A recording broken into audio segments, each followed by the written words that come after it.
मध्य प्रदेश में कांग्रेस में संगठन सृजन अभियान के नतीजों के बाद सियासी सरगर्मी तेज हो गई है।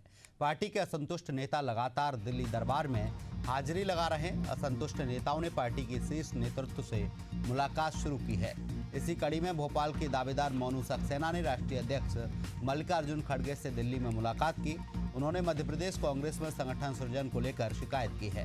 वहीं संगठन सृजन अभियान को लेकर असंतोष पर पीसी शर्मा ने कहा कि अभियान को लेकर जो शिकायतें आई हैं यह आलाकमान के संज्ञान में है। राहुल गांधी मल्लिकार्जुन खड़गे मॉनिटरिंग कर रहे हैं। जहां शिकायतें हैं वहां पर जांच हो रही है।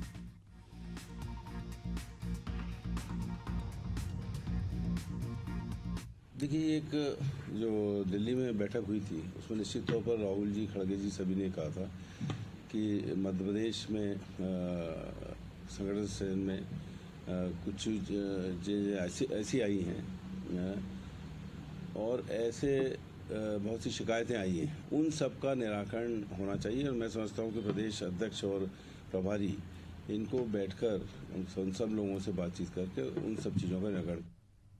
खबर उत्तराखंड के हल्द्वानी से है, जहां बुद्ध पार्क में भूमि अधिकार सम्मेलन का आयोजन किया गया है, जिसमें बागजाला सहित विभिन्न भूमियों में लंबे समय से रह रहे लोगों को उनके मालिकाना अधिकार दिए जाने को लेकर प्रदर्शन किया गया है। अपनी भूमि का अधिकार मांग रहे लोगों ने कहा कि वर्तमान में प्रशासन उनको नोटिस देकर उनके घर खाली करने और अब तक मिल रही सरकारी योजनाओं को बंद करने का काम कर रहा है। प्रदर्शनकारियों का कहना है कि केंद्र और राज्य सरकार वोट लेकर इन्हें वोट बैंक के रूप में इस्तेमाल तो करती है, लेकिन जब उनके अधिकार की बात आती है तो इन्हें उजाड़ने का काम किया जा रहा है।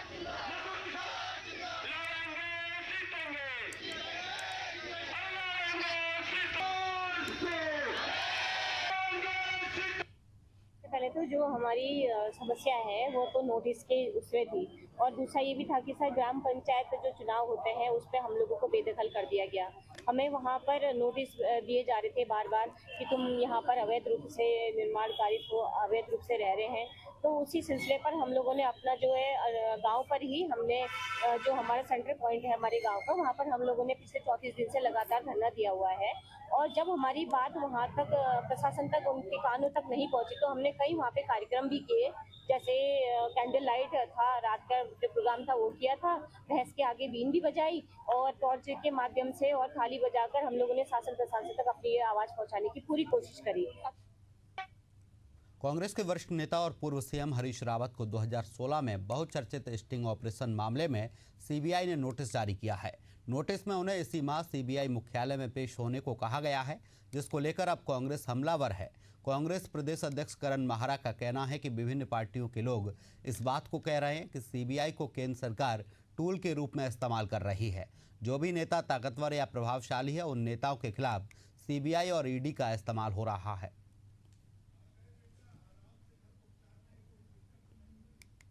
लेकिन जो सबसे महत्वपूर्ण विषय है, मैंने आज आईजी गढ़वाल को पद से हटाए जाने की मांग सरकार से की है। मोनू बॉलर का जो प्रकरण है, जिसमें 50 करोड़ की संपत्ति फर्जी कागजात के आधार पर खुर्द-बुर्द करने का मामला सामने आया है, एसआईटी का गठन हुआ। मोनू बॉलर के साथ साथ आईजी स्वरूप जी के दफ्तर से संबंध रखने वाले 2 पुलिसकर्मी भी गिरफ्तार हुए हैं। और ये 2 पुलिसकर्मी एक बड़े अधिकारी के आदेश पर पिथौरागढ़ से यहाँ संबद्ध किए गए और उन पुलिसकर्मियों के द्वारा रोज 4 से 5 बार मोनू बॉलर से बातचीत होते हुए पाई गई है। हम उन बातचीत को रिकॉर्डिंग की मांग करते हैं और उसकी जांच की मांग कर रहे हैं, क्योंकि हो सकता है उन पुलिसकर्मियों के फोनों से किसी बड़े अधिकारी ने मोनू बॉलर से बातचीत की होगी। उत्तराखंड के रामनगर से एक नाबालिग किशोरी के साथ लव जिहाद का मामला सामने आया है, जिसके बाद से हिंदूवादी संगठनों में रोष व्याप्त है। हिंदू संगठनों ने आरोपी के खिलाफ मामला दर्ज किया है। लव जिहाद का मामला सामने आने पर नगर के कई हिंदूवादी संगठनों ने कोतवाली पहुंचकर जमकर हंगामा किया है और आरोपी के खिलाफ कड़ी कार्रवाई करने की मांग की है।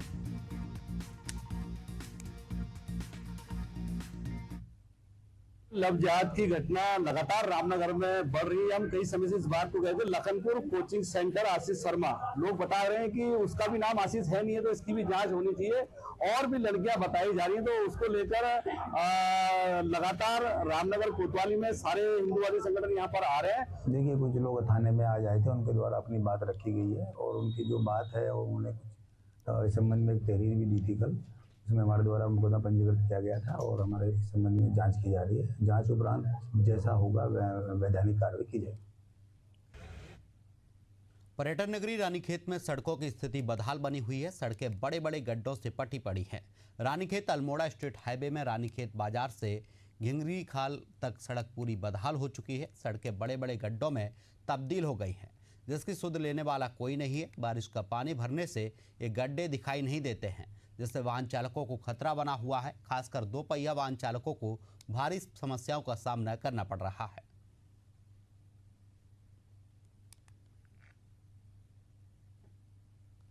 हम लोगों ने इसके लिए अनुबंध गठित कर लिया गया है और हमारी तैयारी पूरी है। या मौसम थोड़ा सा अनुकूल नहीं हो पा रहा है, जैसे ही मौसम अनुकूल होता है तो हम लोग इसमें वैज्ञानिक कार्रवाई शुरू कर देंगे। फिलहाल जो है बड़े बड़े गड्ढों में हम लोग पत्थर भरने का कार्य कर रहे हैं और हमारी मशीनरी और लेबर मटेरियल सब तैयार हो चुका है और शीघ्र ही मौसम अनुकूल होते ही गड्ढे की बनाने की कार्रवाई शुरू कर दी जाएगी। तो हमारा टारगेट 31 अक्टूबर तक पूर्ण करने का है, तो हम इसको अचीव कर लेंगे।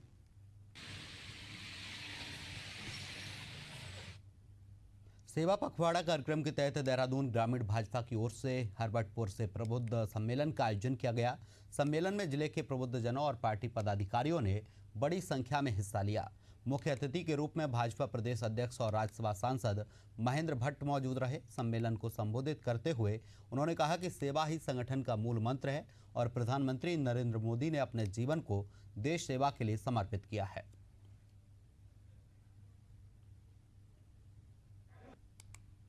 सेवा भाव के क्षेत्र में जो कार्य हो सकता है वो करने की आवश्यकता है। जो दुखी हैं उनको जो आवश्यकता है उसकी पूर्ति करने की आवश्यकता है।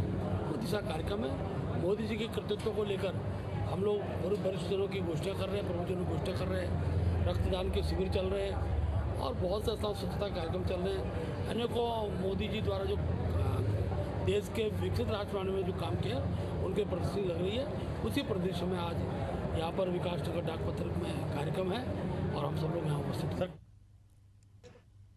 उत्तराखंड में लगातार हो रही बारिश और आपदा की आशंका को देखते हुए मुख्यमंत्री पुष्कर सिंह धामी ने हल्द्वानी के सर्किट हाउस में कुमाऊं मंडल के सभी अधिकारियों के साथ समीक्षा बैठक की। बैठक में आपदा प्रबंधन की तैयारियों से लेकर राहत बचाव कार्यों की रूपरेखा पर विस्तार से चर्चा की गई। सीएम ने कहा कि बरसात के मौसम में नदी नालों का जलस्तर अचानक बढ़ने लगता है, जिसको लेकर अतिरिक्त टीम तैनात करने के निर्देश दिए हैं।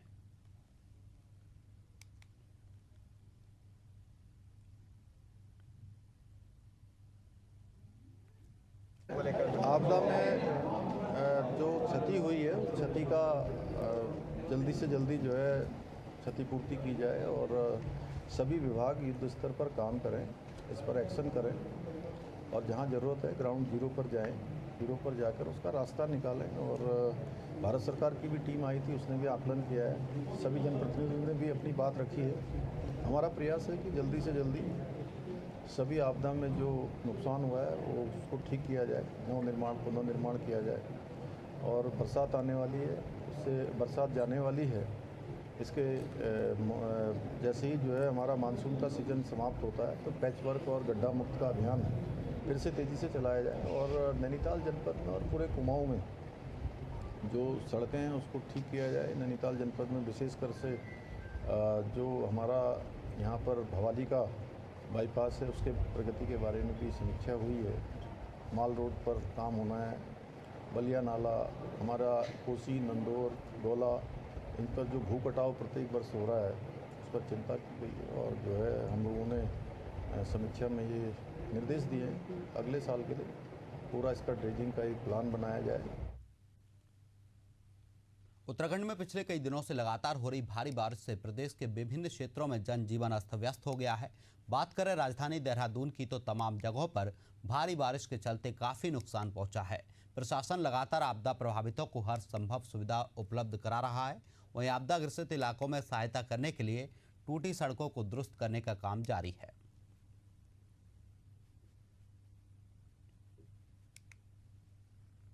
देखिए, देहरादून में 2 दिन पूर्व जो भारी बारिश हुई थी, क्लाउड बर्स्ट की घटनाएं हुई थी, उससे देहरादून के कई इलाके काफ़ी बुरी तरह से प्रभावित हुए थे। और वो चाहे वो सहस्त्रधारा का इलाका हो, रायपुर का हो और प्रेम नगर, मतलब रिस्पना के दोनों साइड में जो बस्तियां हैं काफ़ी इफेक्टेड हुई थी। मसूरी जाने वाला मार्ग भी बाधित हुआ था। लेकिन आपदा प्राकृतिक है, आपदा को हम रोक नहीं सकते, लेकिन महत्वपूर्ण ये होता है कि आपदा के बाद हमारा रिस्पांस कैसा रहा। और हमारी सभी टीमों ने बहुत ही अच्छा रिस्पांस दिया।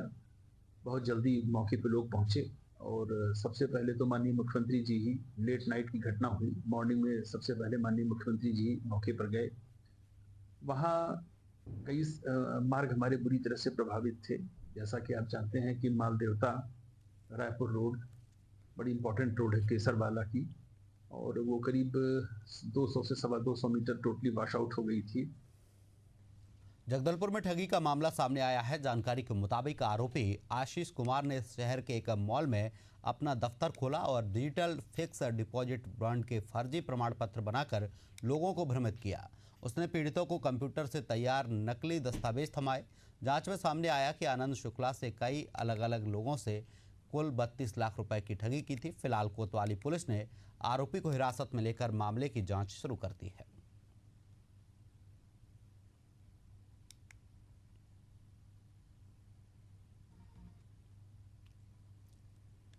कोतवाली थाना में विभिन्न प्रार्थियों के आवेदन पर थाना कोतवाली में 280/25 धारा 318(4) BNS के तहत और अन्य अपराध भी पंजीबद्ध किए गए हैं कि आरोपी आशीष राय, जो कि बोरीगुमा उड़ीसा का रहने वाला है, उसके द्वारा बैंक गारंटी और फिक्स डिपॉजिट के नाम से उन्हें फर्जी बैंक गारंटी और फिक्स डिपॉजिट कार्ड दिए गए हैं और इनसे लगभग 32 लाख रुपए के आसपास की ठगी विभिन्न प्रार्थियों से की गई है। इस पर तत्काल पुलिस के द्वारा अब FIR दर्ज करके उक्त आरोपी को गिरफ्तार कर लिया गया है।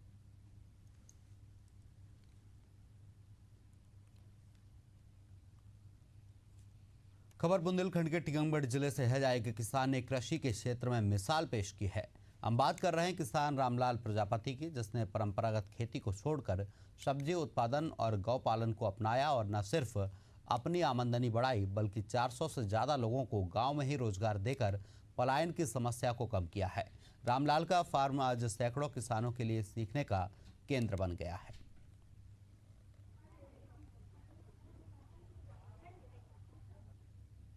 हम लोगों को है ना कम से कम 20 साल से है ना मेहनत करते हुए चले आ रहे हैं। ये पथरीली ज़मीन है, यहाँ पर पत्थर ही पत्थर थे। है ना, हमको गवर्नमेंट से सहयोग मिला, जिला स्तरीय कलेक्टर साहब के द्वारा और शासन स्तर से सहयोग मिला। हम लोग सब्सिडी लेते हैं और जिससे मेहनत करके आज ऐसी स्थिति में है कि हम है ना जो ये अपने खेती कर रहे हैं और ड्रिप पद्धति के माध्यम से खेती कर रहे हैं। तो क्या कितनी मेहनत लगी आपको यहाँ तक पहुँचने में? आपको हमको इतना खून पसीना बहाना पड़ा और हमको हमारी लेबर है ना जो हमको खोजना पड़ी।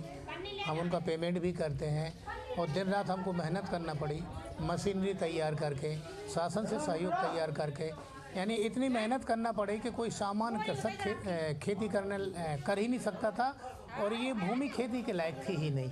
आज हमने है ना प्रयास करके, अथक प्रयास करके शासन के सहयोग से इस लायक बनाया है कि आप लोगों को ये हरी भरी फसल दिख रही है।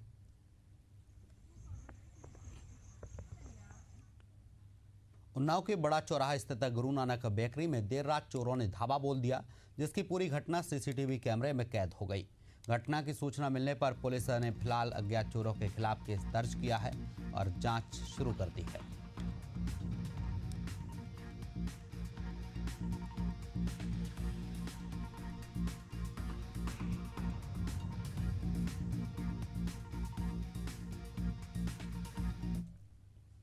कोंडागांव के केंद्रीय विद्यालय में द्वितीय Chhattisgarh state ranking table tennis championship का 3 दिवसीय आयोजन शुरू हो गया है। 19 से 21 सितंबर तक चलने वाली इस प्रतियोगिता में 7 जिलों के खिलाड़ी हिस्सा ले रहे हैं। आयोजन समिति के सदस्य RK जैन ने बताया कि इस चैंपियनशिप में रायपुर, दुर्ग, बिलासपुर, कोंडागांव, महासमुंद, धमतरी और राजनांदगांव जैसे 7 जिलों के खिलाड़ी पहुंचे हैं। कोंडागांव से कुल 39 खिलाड़ियों ने इस प्रतियोगिता में भाग लिया है। यह प्रतियोगिता युवा खिलाड़ियों को अपनी प्रतिभा दिखाने और रैंकिंग सुधारने का मौका देगी।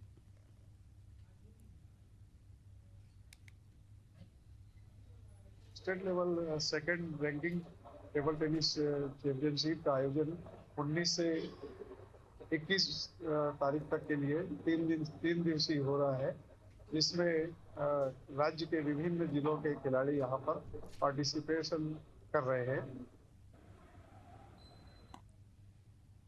पखांजूर में एचपी गैस की 3 एजेंसियों के बावजूद उपभोक्ताओं को गैस सिलेंडर के लिए भारी परेशानियों का सामना करना पड़ रहा है। खासकर मां अमावंदीन एचपी गैस एजेंसी के ग्राहकों को सिलेंडर नहीं मिल पा रहे हैं। साथ ही पखांजूर स्थित इस एजेंसी के कार्यालय का संचालन नियमित नहीं होने के कारण उपभोक्ताओं को बार बार चक्कर काटने पड़ रहे हैं। एजेंसी के पास अब केवल 700 ग्राहक बचे हैं और सिलेंडर की सप्लाई में भी खासी दिक्कतें आ रही हैं। विशेषज्ञों का मानना है कि जब तक सभी ग्राहकों का स्थानांतरण विशंबर गैस एजेंसी में नहीं हो जाता, तब तक यह समस्या बनी रहेगी।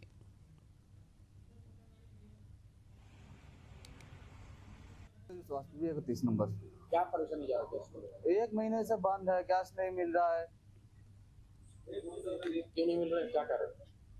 क्या वो पता नहीं, 1 महीने से बंद है। तो दूसरा ऑफिस में जाने से बोला है कि हम लोग के ऊपर से नहीं देंगे गैस। कौन सी कंपनी का? माँ अपावुद्दीन।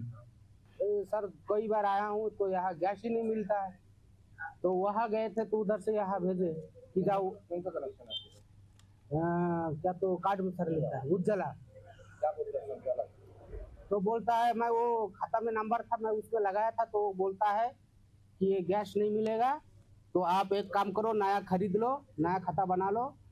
ये पूरा बंद हो गया। कितने दिन से बंद है गैस? 2-3 महीने से।